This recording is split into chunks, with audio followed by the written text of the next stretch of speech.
Quality और consistent performance के लिए सिर्फ सिल्वर पंप्स एंड मोटर्स, नाम याद रखना। સૌથી પહેલા મહત્વપૂર્ણ ઇનપુટ અમદાવાદથી સામે આવી રહ્યા છે કે જ્યાં બીઝેડ કૌભાંડનો મુખ્ય આરોપી હવે જેલ હવાલે થઈ ચૂક્યો છે।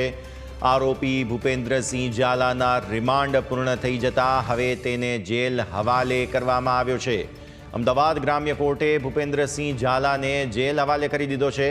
ભૂપેન્દ્રસિંહ સામે છેતરપિંડીના 3 ગુના નોંધાયા છે અને કરોડો અબજો રૂપિયાના છેતરપિંડીના ગુના નોંધવામાં આવ્યા છે। સંવાદદાતા જયેશ અત્યારે ફોનલાઈન પર આપણી સાથે। જયેશ, જણાવો, જે રીતે હવે જેલમાં સબડશે આ મુખ્ય આરોપી, કયા પ્રકારે આગળ કાર્યવાહી, કયા પ્રકારના સંકેતો બની શકે હવે?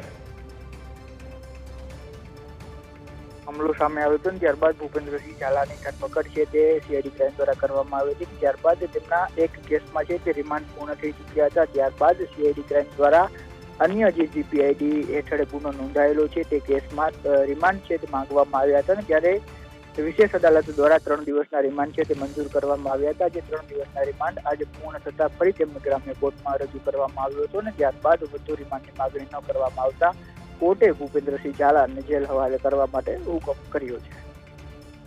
ખૂબ ખૂબ આભાર જયેશ આપનો અમારા સાથે જોડાવા માટે થઈને। તો મહત્વપૂર્ણ ઇનપુટ સામે આવી રહ્યા છે। 3 ગુના નોંધાયા છે ભૂપેન્દ્રસિંહ સામે છેતરપિંડીને લઈને। તો હવે રિમાન્ડ પૂર્ણ થઈ જતા આ મુખ્ય આરોપી ભૂપેન્દ્ર ઝાલાને જેલ હવાલે કરી દેવામાં આવ્યો છે।